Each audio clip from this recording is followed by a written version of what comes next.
নমস্কার বন্ধুরা, আজ আমরা একটি অপ্রত্যাশিত ঘটনার কথা জানতে চলেছি। এই গল্প মনকে নাড়া দেবে, ভাবাতে বাধ্য করবে। মানুষের মধ্যে পরিবর্তন কখন, কিভাবে আসে তা বলা মুশকিল। একটি মাত্র রাত, একটি মাত্র ঘটনা জীবনকে কিভাবে বদলে দিতে পারে, সেই কথা বলে এই গল্প।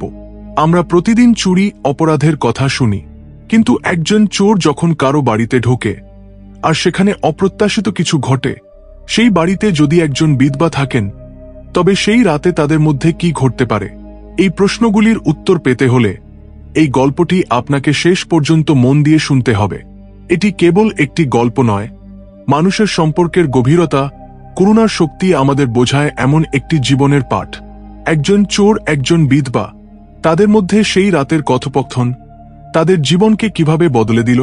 সেই রাতে কি ঘটেছিল, সেই চোরের শেষে কি হল, সেই বিধবা তাকে কি দিলেন, কি বললেন, জানতে আগ্রহী?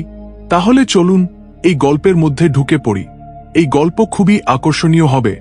বন্ধুরা, এই ভিডিওটি কোথাও স্কিপ না করে দেখুন। আর আমাদের ভিডিও পছন্দ হলে লাইক করুন, শেয়ার করুন এবং আমাদের চ্যানেল সাবস্ক্রাইব করে আমাদের সমর্থন করুন। সঙ্গে জয় শ্রীরাম লিখে কমেন্ট করুন। এক ছিল শান্ত গ্রাম, নাম তার রামপুর। গ্রামের এক কোণে সবুজ গাছপালার মাঝে একটি ছোট্ট কুঁড়ে ঘর ছিল। সেই বাড়িতে বাস করতেন শারদা নামে এক মহিলা। তার বয়স ছিল ৪৭ বছর।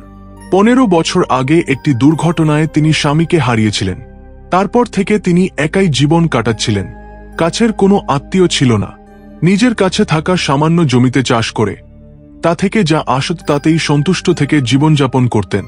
শারদার মন ছিল খুব কোমল। একই সঙ্গে তিনি ছিলেন অত্যন্ত সাহসী। অপ্রয়োজনীয় কারো সঙ্গে কথা বলতেন না। নিজের কাজ নিজে করে শান্তভাবে জীবনযাপন করতেন। তার মুখে সবসময় একটি অজানা বিষাদ আর নীরবতা নাচত। তার একাকিত্ব সেই বাড়ির নিস্তব্ধতাকে আরও বাড়িয়ে দিয়েছিল। সেই গ্রামেই ছিল কিরণ নামে এক ২০ বছরের যুবক। কিরণ শৈশবে মা বাবাকে হারিয়েছিল। আত্মীয় থাকলেও কেউ তাকে আশ্রয় দেয়নি। তাকে বড় করে তুলেছিলেন তার ঠাকুমা, কিন্তু তিনিও চলে যাওয়ার পর জীবিকার জন্য ছোটখাটো কাজ করত। গ্রামে নারায়ণ নামে একজন তাকে আশ্রয় দিলেও তার ছেলে রবির কিরণের প্রতি ঈর্ষা ছিল। সে সব সময় তাকে বিরক্ত করত। রবি খারাপ অভ্যাসে আসক্ত হয়ে সহজে টাকা উপার্জনের লোভে ভুল পথে পা বাড়িয়েছিল। কিরণকেও সেই পথে টেনে নিয়েছিল। প্রথমে ভয় পেলেও ধীরে ধীরে সেটাই কিরণের কাছে সহজ পথ বলে মনে হল। তার মনে একজন ভালো মানুষ থাকলেও দারিদ্র্য আর একাকিত্ব তাকে চোর বানিয়ে দিয়েছিল। এক অন্ধকার অমাবস্যার রাতে গোটা গ্রাম গভীর ঘুমে ডুবেছিল। আকাশে চাঁদ ছিল না, তারাগুলো মেঘের আড়ালে লুকিয়েছিল। সেই নিস্তব্ধতার মধ্যে কিরণের পা ধীরে ধীরে শারদার বাড়ির দিকে এগোল। রবির জোড়াজুড়িতে কিরণ এই চুরির জন্য এসেছিল। রবি আগেই এই বাড়িটি চিহ্নিত করে কিরণকে পাঠিয়েছিল। বাড়িটি একা এবং শান্ত ছিল বলে সেখানে চুরি করা সহজ মনে করেছিল সে। কেউ না দেখতে পায় এমন সাবধানে বাড়ির পিছনে পৌঁছল। সেখানে একটি ছোট জানালার তালা পুরনো ছিল, তাই সহজেই তা বেঁকিয়ে ভিতরে ঢুকল। বাড়িতে পা রাখতেই একটি পুরনো গন্ধ তার নাকে এল। পকেট থেকে মোবাইল ফোন বের করে তার টর্চ লাইট জ্বালিয়ে চারপাশে তাকাল। বাড়িটি খুবই সাধারণ ছিল। কিছু পুরনো জিনিস, একটি কাঠের খাট, দেওয়ালে সাঁটানো কয়েকটি দেবতার ছবি। মূল্যবান কিছুই তার চোখে পড়ল না। তার তীব্র হতাশা হল, এত সাহস করে বাড়িতে ঢুকে ন্যূনতম ১০০ টাকাও পাওয়ার সম্ভাবনা নেই বলে বিরক্ত হল। অন্তত রান্নাঘরে কিছু লুকানো থাকতে পারে ভেবে সে সেদিকে এগোল। হাঁটতে হাঁটতে তার পা একটি তামার কলসিতে ঠেকল, আর তা বিকট শব্দে মেঝেতে পড়ে গেল। সেই শব্দে ঘরে ঘুমন্ত শারদা চমকে উঠলেন। তার বাড়িতে কেউ ঢুকেছে বুঝতে পেরে তার হৃদয় ধড়ফড় করতে লাগল। ভয়ে শরীর ঘামতে শুরু করল। চোর পড়েছে বুঝতে পেরে তিনি কি করবেন ভেবে পেলেন না। জোরে চিৎকার করবেন, কিন্তু চিৎকার করলে চোর তাকে কিছু করে ফেলতে পারে ভেবে ভয় পেলেন। চুপ করে থাকলে যা কিছু আছে তাও চুরি করে নিয়ে যাবে, কিন্তু তার বাড়িতে চুরি করার মতো কি আছে? এই ভাবনা আসতেই তার একটু সাহস ফিরে এল। ধীরে ধীরে খাট থেকে উঠে প্রদীপ জ্বালিয়ে ঘরের দরজার দিকে এগোলেন। এদিকে কিরণ সেই শব্দে সতর্ক হয়ে গেল।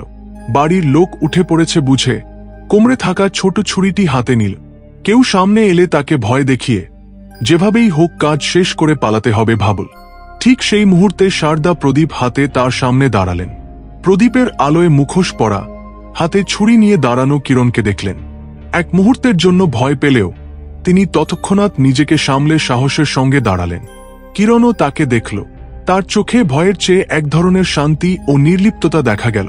অবাক হয়ে নিজের ভূমিকা ভুলে না গিয়ে ছুরিটি তার দিকে তাক করে বলল, তুমি কে? চিৎকার না করে বাড়ির টাকা গয়না কোথায় আছে বল, নইলে আমার হাতে তোমার প্রাণ যাবে। শারদা তার দিকে করুণার দৃষ্টিতে তাকিয়ে বললেন, বাবা, আমার নাম শারদা। এই বাড়িতে আমি ছাড়া আর কেউ নেই। তুমি যে টাকা গয়না খুঁজ তা আমার কাছে নেই। আমি একজন গরিব, জমির কাজ করে আমার জীবন চলে। তার কণ্ঠে কোনো কম্পন ছিল না। তার উত্তরে কিরণ অবাক হল। মিথ্যা বলো না, প্রতি বাড়িতে কিছু না কিছু থাকে। ভদ্রভাবে না বললে তোমার ভালো হবে না বলে আবার ধমক দিল। শারদা একটি ছোট নিঃশ্বাস ফেলে বললেন, সত্যি বলতে এই বাড়িতে মূল্যবান কিছু থাকলে তা শুধু আমার প্রাণ। তাও তুমি চাইলে নিয়ে নাও, কিন্তু তোমার মুখ দেখে মনে হচ্ছে তুমি খুব ক্ষুধার্ত, ক্লান্ত। আগে একটু বিশ্রাম নাও, জল খাও, একটু বসো। বাড়িতে রাতের রান্না করা ভাত আছে, আমি দিচ্ছি। এই কথাগুলি শুনে কিরণের মনে যেন বিদ্যুৎ খেলে গেল। তার জীবনে এমন অভিজ্ঞতা কখনো হয়নি। সে একজন চোর, তাকে ভয় দেখাতে এসেছে, অথচ এই মহিলা তাকে দেখে করুণা করে ভাত দেবেন বলছেন। তার হাতের ছুরির ধরা শিথিল হয়ে গেল। তার মাথা অসাড় হয়ে গেল। কি বলবে বুঝতে না পেরে সে সেখানেই দাঁড়িয়ে রইল। শারদা তার অবস্থা লক্ষ্য করে রান্নাঘরে গিয়ে এক গ্লাস জল এনে তাকে দিলেন। কিরণ কিছু না বলে সেই জল খেল। তারপর শারদা একটি থালায় ভাত আর কিছু আচার দিয়ে তার সামনে রাখলেন। আগে এটা খাও বাবা, ক্ষুধার সময় কোনো চিন্তা ঠিকঠাক আসে না, বললেন তিনি। কিরণের চোখে জল এল। তাকে কেউ এত স্নেহ করে কখনো কথা বলেনি। সবাই তাকে একজন এতিম, চোর হিসেবে দেখেছে, কিন্তু এই মহিলা, তাকে তার মায়ের মতো মনে হল। সে ভাতের ডেলাটির দিকে তাকিয়ে থমকে রইল। খাওয়ার জন্য হাত উঠল না। শারদা তার পাশে বসে বললেন, কেন বাবা এই ভুল পথ ধরলি? তোর বয়স ভালো, কষ্ট করে কাজ করলে কত ভালোভাবে বাঁচতে পারিস। এই চুরি অপরাধ কারো জন্য ভালো করে না। তার কথা আর স্নেহে কিরণ গলে গেল। সে মুখের মুখোশ খুলে ফেলল। তার চোখ থেকে অশ্রু গড়াতে শুরু করল। শারদা তার কাছে এগিয়ে এসে তার মাথায় হাত রেখে বললেন, কেঁদো না বাবা, তোর দুঃখ কি আমাকে বল। আমি তোকে বড় কোনো সাহায্য করতে পারবো না, কিন্তু তোর বোঝা ভাগ করে নিতে পারি। তখন কিরণ তার অতীত, তার একাকিত্ব, তার দারিদ্র্য আর চোর হওয়ার পরিস্থিতি কাঁদতে কাঁদতে তাকে বলল, মা, আমাকে কেউ ভালোবাসেনি, কেউ আমার ক্ষুধা মেটায়নি, কিন্তু আমি তোমাকে চুরি করতে এসে তুমি আমাকে মায়ের মতো ভাত দিচ্ছ। আমি খুব ভুল করেছি, আমাকে ক্ষমা করো বলে সে তার পায়ে পড়তে গেল। শারদা তাকে বাধা দিয়ে বললেন, বাবা, ভুল করা মানুষের স্বভাব, কিন্তু তা বুঝে অনুতাপ করাই বড় কথা। তুমি নিজের ভুল বুঝেছ, এটাই যথেষ্ট। এখন থেকে এই খারাপ কাজ ছেড়ে সৎভাবে, ভালোভাবে বাঁচো। তোর কেউ নেই ভেবে দুঃখ করিস না। আজ থেকে আমি তোর দিদি, তুই আমার ভাই, এই বাড়িও তোর। এই কথাগুলি কিরণকে নতুন জীবন দিল। তার জীবনে প্রথমবার একজন সঙ্গী পেল, একটি আশ্রয় পেল। সেই রাতে সে চোর হিসেবে বাড়িতে ঢুকলেও ভোর হতে হতে সেই বাড়ির ভাই হয়ে গেল। সেই দিন সে হাতের ছুরি ফেলে দিয়ে তার ভুল চিন্তা আর পুরনো জীবনের থেকে বিদায় নিল। সেই বাড়িতে চুরি করার চিন্তা করার জন্য সে খুব দুঃখ পেল, লজ্জিত হল। সেই দিন থেকে কিরণ শারদার সঙ্গেই থেকে গেল। তার জমির কাজে সাহায্য করতে লাগল, একজন ভালো ভাইয়ের মতো তার পাশে থাকল। শারদাও তাকে নিজের ভাইয়ের মতো দেখলেন। তাদের মধ্যে একটি পবিত্র দিদিভাইয়ের সম্পর্ক গড়ে উঠল। কিরণ কঠোর পরিশ্রম করায় সেই জমিতে সোনার ফসল ফলল।